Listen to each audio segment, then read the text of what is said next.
I just, to be honest, did not realize how much time, effort, and energy it would take to bring leads and clients into a business long term. And it's, I can't say we've mastered it after 17 years. It's I feel like every year I'm getting better at some things and worse at others.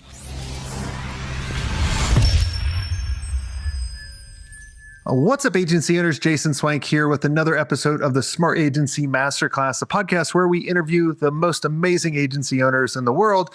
And today is no different. Today, I'm going to talk with Jon, and he's going to talk to you about how he went from a one project kind of engagement with his clients, which is unpredictable, kind of a little scary, a little stressful, to a predictable model where he's making money on a recurring basis. So let's go ahead and jump into the show.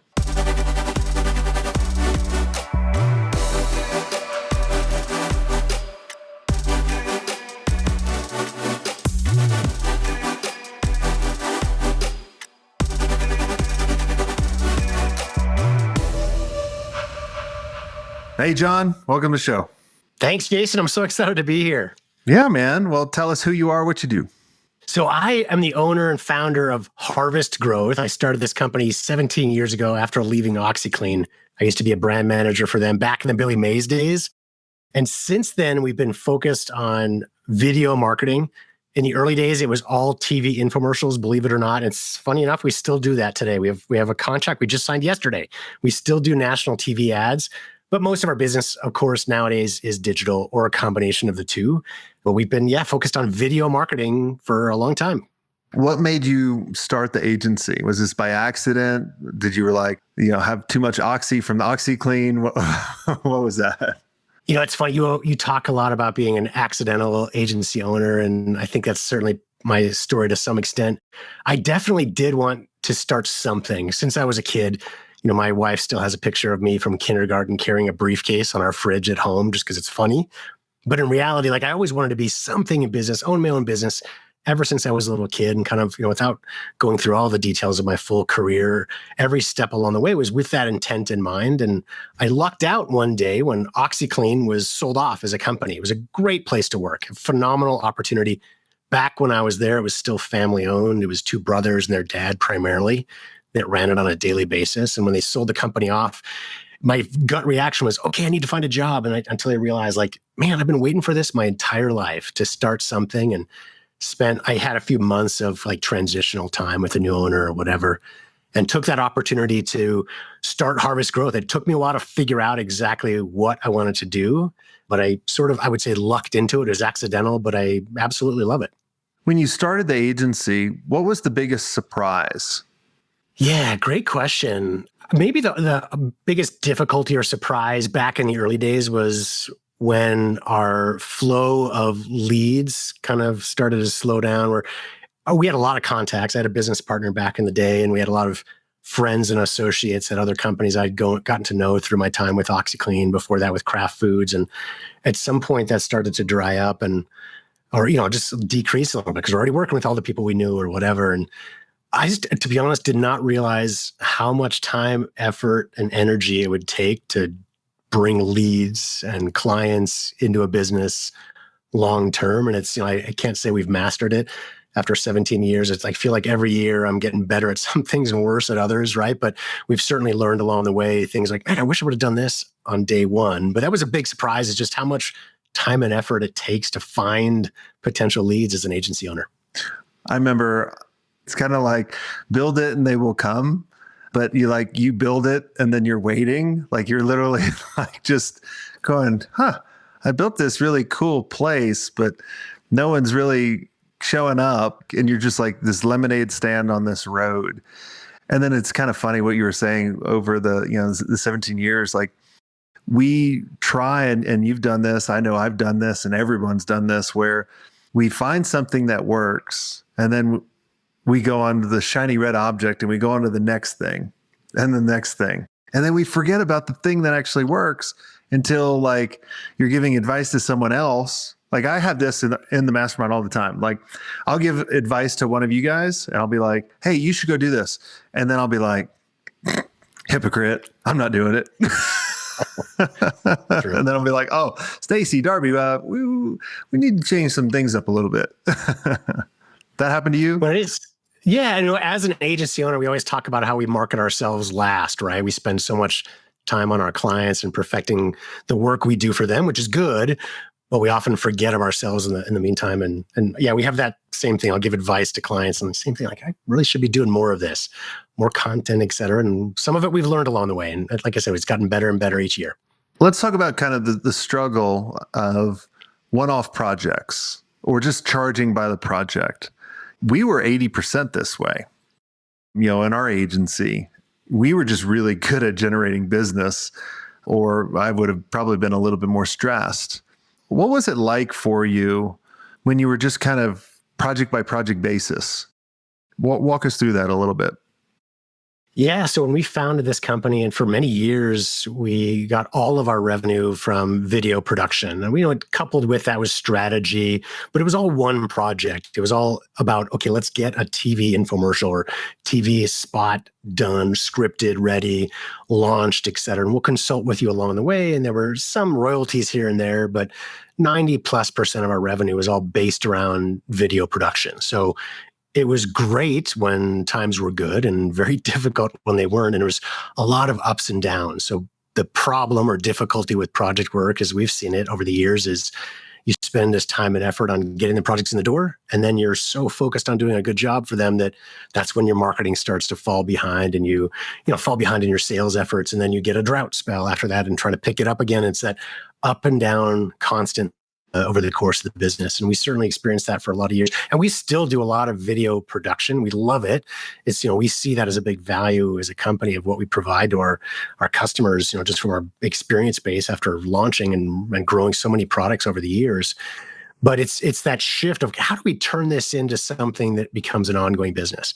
So again, back in the day when we were doing purely TV, we would do TV media buys, but not internally. We still work with outside partners. For me, I consider it very complex. Maybe I'm wrong, but we have some great partners we've had forever that do our media buying. So they get the sort of ongoing revenue. We get a small piece of it.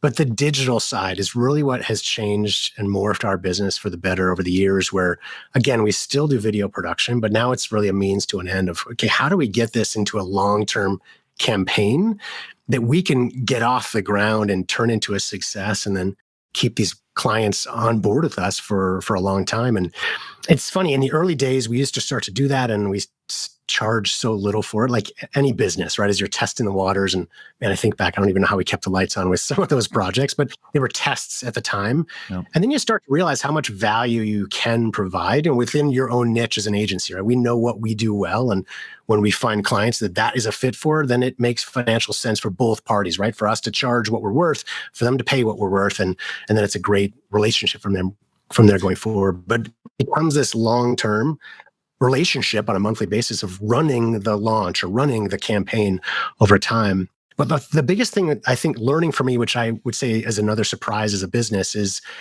I realized the time it would take to find and sell in new clients.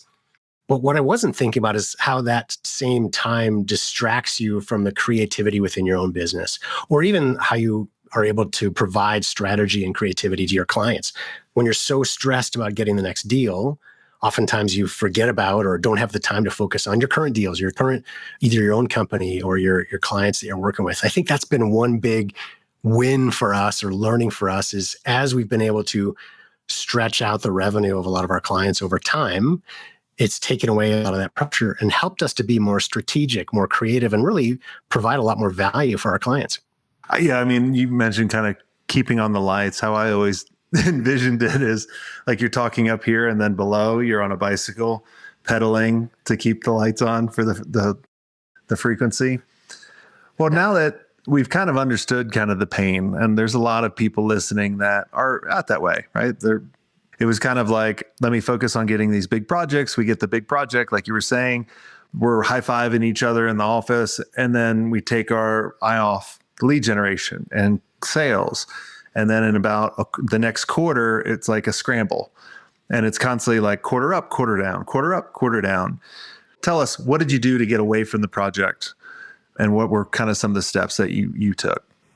Yeah, I guess the first step away was, again, figuring out how to turn these into ongoing projects. So for us, that meant managing digital media. So we specifically as an agency focus on buying and managing campaigns within Facebook, Instagram, YouTube, TikTok. We're a video agency, right? So the video related platforms for the most part. Yeah. So finding the platforms that work, the methodologies that work well. And I would say a big driver of that success also is back in the TV days. Again, we still do TV, and it's actually worked better today in many ways than it did 20 years ago. Just very, very different, of course. But back in the early days, we would kind of throw a bunch of stuff at the wall and see what sticks. 95% of all TV launches, if you think of the 1999 gadgets from back in the day, right? 90 to 95% would fail. And then the 5 to 10% would be massive successes. Fantastic, right? So it was constantly throwing stuff, failure, just in general, with a few massive successes along the way. But what we found over time is by changing our methodology, the way that we're able to market our primarily products, a lot of services for clients as well, we've increased that success rate. So if we still had a 5 or 10% success rate today, we wouldn't have this ongoing business. But because we deal with a lot of launches, brand new businesses or very new to market businesses, getting them off the ground or at least into a new marketing channel. So the risks are higher. But we've figured out methodologies, strategies that work a lot better. It's still not perfect, right? Not every product is going to be a home run, but it's a majority of them. So now a majority of the launches that we do turn into this automatic, successful campaign, and we become long-term partners. So it's part of it is frankly the success rate that has helped us. Yeah.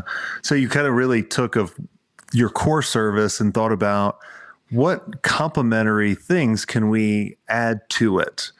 A lot of people, I just want to make it clear, a lot of people listening, they may be like, oh, we design websites. Oh, then now we need to do ads. Like it's not like it has to relate a little bit more. I mean, that could relate, but I just want you guys to think about it as like, what is a complementary service you can take all your expertise to and, kind of push that, out to the market, more create, rather than having a bunch of services, more have a solution for certain problems.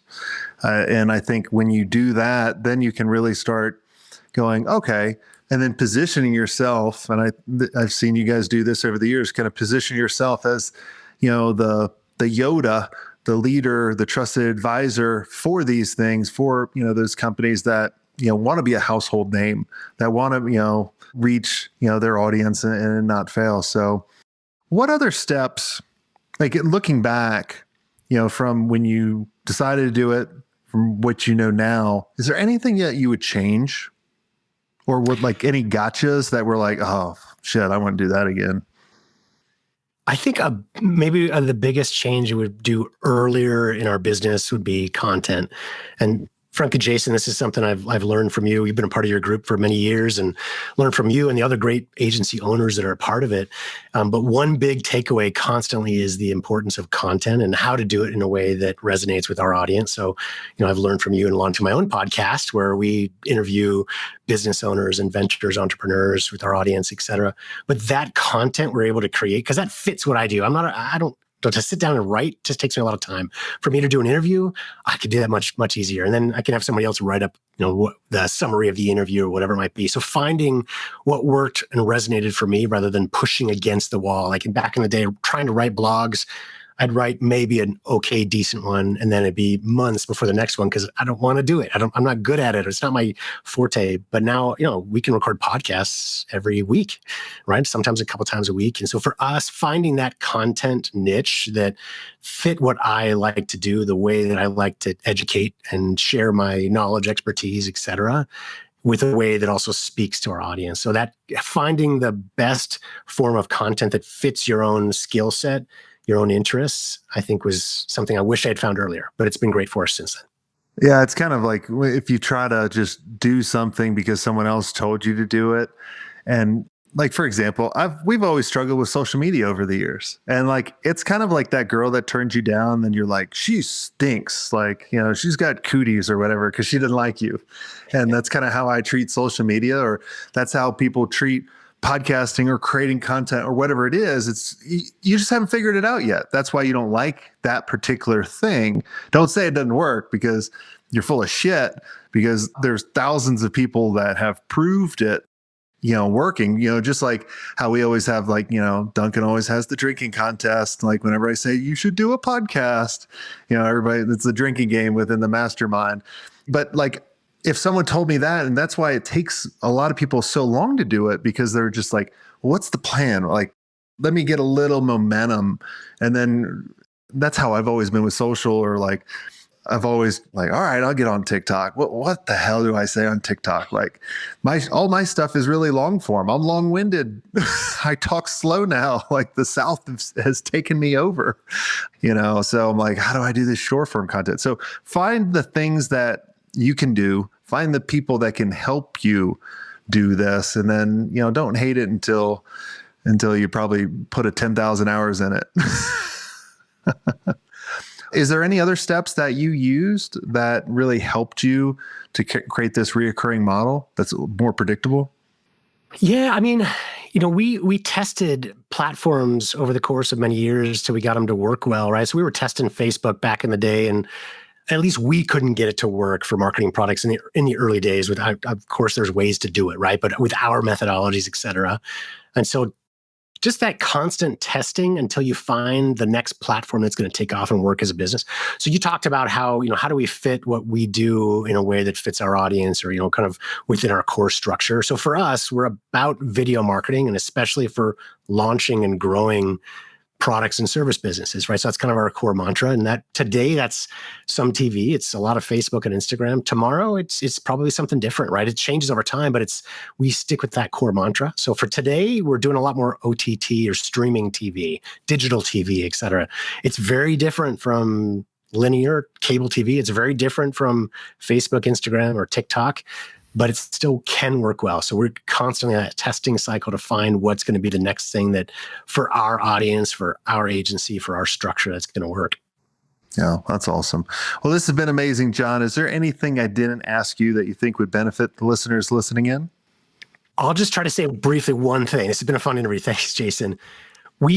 I get asked the questions all the time, like infomercials, do they still work? And is it, it's totally different than it was back in the day. And it's funny, I just did a presentation in Los Angeles last week to a group of other business owners, et cetera. And the way I always try to describe it is video works well, of course, as we know it. And interestingly enough, the science of video marketing is very similar today as it was back in the Ron Popeil days or the Billy Mays days of 20, 30 years ago.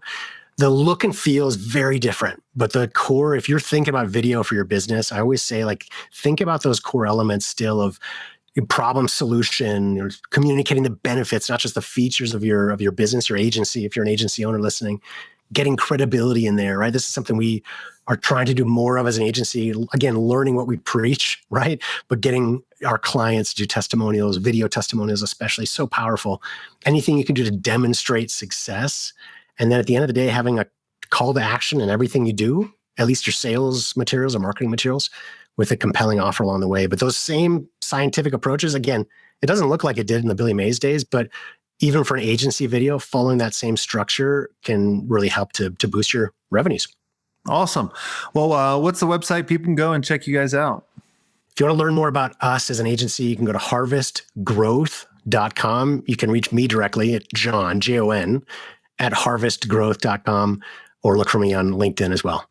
Awesome. Well, everyone go check out Jon's website. And if you guys want to be around amazing agency owners like Jon, where you can tap on his expertise and then you can help him out and just grow faster together, I'd love to invite all of you to go to Agency Mastery. Make sure you go to agencymastery360.com, click that little scale button at the top.